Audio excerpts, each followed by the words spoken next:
ഇനി വെറും മണിക്കൂർ മാത്രമേ ഉള്ളൂ സലാറിന്റെ റിലീസിനായിട്ട്. ലിയോ എന്നൊരു മൂവിക്ക് ശേഷം ഞാൻ ഇത്രയധികം എക്സൈറ്റഡ് ആയിട്ട് അല്ലെങ്കിൽ ഇത്രയും മാത്രം വെയിറ്റ് ചെയ്യുന്ന ഒരു മൂവി തന്നെ ഇല്ല. കാരണം എന്റെ ഒരു എക്സൈറ്റ്മെന്റ് എന്നൊക്കെ പറയുന്നത് അടുത്ത പീക്കാണ്. അതെനിക്ക് എങ്ങനെ എക്സ്പ്ലെയിൻ ചെയ്യണമെന്ന് പോലും എനിക്ക് അറിയത്തില്ല. ആ ഒരു ഫസ്റ്റ് ട്രെയിലർ കണ്ടോ തന്നെ മൂവിയുടെ ഹൈപ്പ് എന്ന് പറയുന്നത് അടുത്ത ടോപ്പിലായിരുന്നു. എത്രയും പെട്ടെന്ന് ആ മൂവി റിലീസ് ചെയ്താൽ മതി എന്നായിരുന്നു. പക്ഷെ പോകുന്നവർ ഓരോ അപ്ഡേറ്റ്സും ആ ഒരു KGF യൂണിവേഴ്സിലുള്ള മൂവിയാണോ പിന്നെ ലിറിക്കൽ വീഡിയോ അങ്ങനെ ഒരുപാട് അപ്ഡേറ്റ്സും കാര്യങ്ങളൊക്കെ ഇങ്ങനെ വന്നുകൊണ്ടിരുന്നെങ്കിലും റീസെന്റ് ആണ് സെക്കൻഡ് ട്രെയിലർ വന്നത്.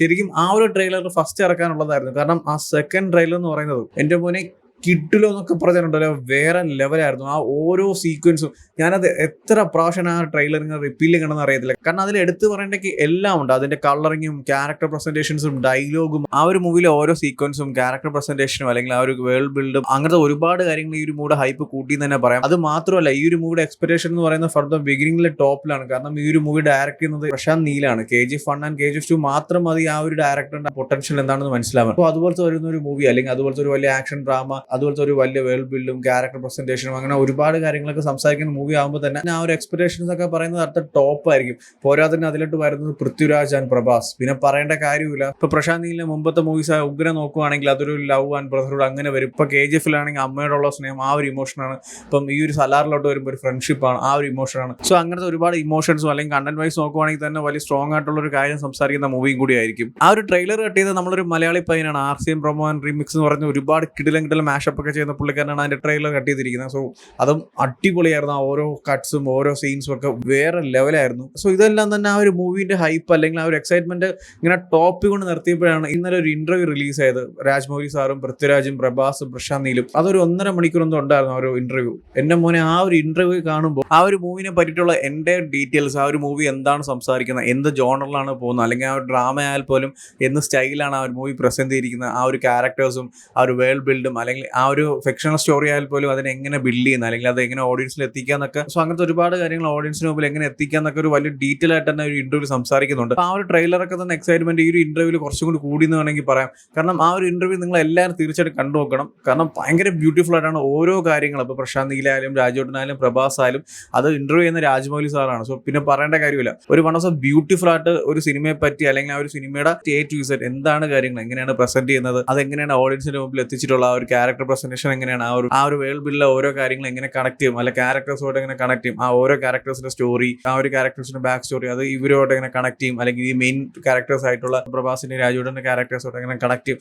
അത് ഒരുപാട് കാര്യങ്ങൾ വളരെ ഡീറ്റെയിൽ ആയിട്ട് വളരെ ബ്യൂട്ടിഫുൾ ആയിട്ട് നമ്മൾ ആ ഒരു 1.5 മണിക്കൂർ ഇങ്ങനെ പോകണമെന്ന് അറിയത്തില്ല. അത്ര അടിപൊളിയായിട്ടുള്ള ഒരു ഇന്റർവ്യൂ ആണ് അത്. സോ അതും കൂടി കണ്ടപ്പോൾ ആ ഒരു മൂവിക്ക് ഉണ്ടായിരുന്ന എക്സ്പെക്ടേഷൻ ഒരു 100 മടങ്ങും കൂടി എന്ന് വേണമെങ്കിൽ പറയാം. പിന്നെ പൃഥ്വിരാജ് പറഞ്ഞൊരു കാര്യമാണ്, പ്രശാന്ത് നീലിന്റെ ഒരു പോയിന്റ് ഓഫ് വ്യൂ ഈ ഒരു സിനിമ എന്ന് പറയുന്നത് ഒരു ഗെയിം ഓഫ് ത്രോൺസ് സെറ്റപ്പാണ്. ഞാൻ ഗെയിം ഓഫ് ത്രോൺസിനെ വെച്ച് കമ്പയർ ചെയ്ത് അല്ലെങ്കിൽ ഗെയിം ഓഫ് ത്രോൺസ് പോലത്തെ ഒരു ഇന്ത്യൻ മൂവി എന്നല്ല ഞാൻ പറയുന്നത്. അതുപോലത്തെ ഒരു മേക്കിങ്ങും ഒരുപാട് ക്ലാൻസും അവരുടെ ഹൗസസും അല്ലെങ്കിൽ ഒരുപാട് ക്യാരക്ടേഴ്സും ആ ക്യാരക്ടർ പ്രസന്റേഷനും ആ വേൾഡ് ബിൽഡിങ്ങും അങ്ങനത്തെ ഒരുപാട് കാര്യങ്ങളാണ് അത് മീൻ ചെയ്തിരിക്കുന്നത്. അതിൽ രാജുവേട്ടൻ പറഞ്ഞിട്ടുണ്ടായിരുന്നു പ്രശാന്ത് നീലിന്റെ റൂമിലോട്ട് പോകുമ്പോൾ ഒരു വൈറ്റ് ബോർഡിൽ ഇങ്ങനെ ഈ ഒരു മൂവിയിലുള്ള ക്യാരക്ടേഴ്സും അവരുടെ ഹൗസ് ക്ലാൻസും അല്ലെങ്കിൽ ആ ക്യാരക്ടേഴ്സിന്റെ ഓരോ ഡീറ്റെയിൽസും എല്ലാം ഇങ്ങനെ ഒരു 10-15 സിനിമ ചെയ്യാൻ പറ്റിയ കാര്യത്തിനാണ് ആ ഒരു ഫസ്റ്റ് പാർട്ടിന് വേണ്ടി പുള്ളിക്കാരൻ പ്രസന്റ് ചെയ്ത് വെച്ചിരിക്കുന്നത്. സോ അപ്പോൾ തന്നെ ആ ഒരു എക്സൈറ്റ്മെന്റ് എന്നൊക്കെ പറയുന്നത് എനിക്കറിയത്തില്ല ഇത് എങ്ങനെ നിങ്ങളോട് പറയണമെന്ന്. പക്ഷേ എൻ്റെ എക്സൈറ്റ്മെന്റ് എന്നൊക്കെ പറയുന്നത് അറ്റ് ദ പീക്കാണ്. ഞാൻ ആദ്യം ടിക്കറ്റ് ബുക്ക് ചെയ്തത് മലയാളമായിരുന്നു. കാരണം ഞാൻ സിനിമ കാണാൻ എപ്പോഴും സെലക്ട് ചെയ്യുന്നത് ട്രിവാൻഡ്രത്തെ ഏരീസ് പ്ലസ് ആണ്. സോ അവിടെ ഫസ്റ്റ് ഷോ മലയാളം മാത്രമേ ഉണ്ടായിരുന്നുള്ളൂ. പക്ഷേ എൻ്റെ മൈൻഡിൽ ഉണ്ടായിരുന്നു കുറച്ച് ദിവസം കഴിഞ്ഞിട്ട് ആ ഒന്നും കൂടി പോയി കാണണം, അപ്പോൾ തമിഴ് കാണാമെന്നുള്ള മൈൻഡായിരുന്നു. പക്ഷേ ആ ഒരു സെക്കൻഡ് ട്രെയിലർ കണ്ടപ്പോൾ ഞാൻ ഒന്നും കൂടി ബുക്ക് ചെയ്തു. അത് തമിഴായിരുന്നു. എനിക്ക് തോന്നുന്നു സാറ്റർഡേ സൺഡേ ഞാൻ വെയിറ്റും ചെയ്തില്ല, അപ്പോൾ തന്നെ PVR കയറി ബുക്ക് ചെയ്തു. കാരണം അത്ര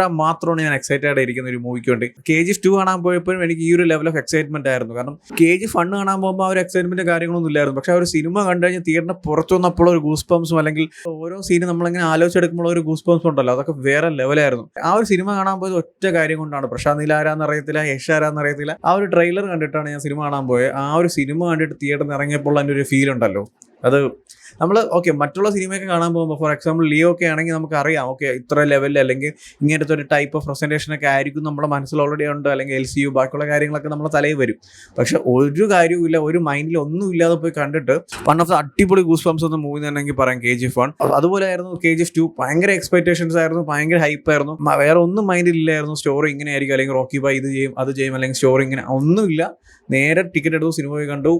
അതും വേറെ ലെവൽ ഓഫ് എക്സ്പീരിയൻസ് ആയിരുന്നു. പോകുന്നത്. തിയേറ്റർ എക്സ്പീരിയൻസ് ഒക്കെ പറഞ്ഞാലുണ്ടല്ലോ KGF 1 ആൻഡ് KGF 2 ഒരു രക്ഷയില്ലാത്ത എക്സ്പീരിയൻസ് ആയിരുന്നു. പിന്നീട് ഈ ഒരു മൂവിയുടെ ട്രെയിലറും പോസ്റ്റേഴ്സ് ഒക്കെ വന്നപ്പോഴേ ഒരുപാട് പേര് പറഞ്ഞ കാര്യമാണ് ഈ ഒരു മൂവി KGF യൂണിവേഴ്സ് ആണ്. പ്രശാന്ത് നീൽ ആ ഒരു സ്റ്റൈൽ ആ ഒരു ജോണറൊക്കെ പിടിച്ച് ചെയ്യുവാണ്. ഇപ്പൊ KGF പോലത്തെ ഒരു കളർ ടൂണും ആ ഒരു ക്യാരക്ടേഴ്സ് ഒക്കെ ഈ ഒരു മൂവി വന്നു പോകുന്നുണ്ട്. സോ ഇതൊരു KGF യൂണിവേഴ്സ് ആണെന്ന് ഇതൊരു KGF യൂണിവേഴ്സ് ആണെന്ന് പറയുന്നുണ്ട്. പക്ഷേ പ്രശാന്ത് നീൽ തന്നെ ലേറ്റസ്റ്റ് ആയിട്ട് ഇന്റർവ്യൂവിൽ പറയുന്നുണ്ട് ഇത് KGF യൂണിവേഴ്സ് ഒന്നുമല്ല. കാരണം KGFന്റെ ഒരു സ്റ്റോറി നടക്കുന്നത് 80s ഈ ഒരു സ്റ്റോറി നടക്കുന്നത് വേറെ ടൈമിലാണ്. സോ ആ ഒരു രണ്ട് മൂവീസോട് ഒരു കണക്ഷനും ഇല്ല.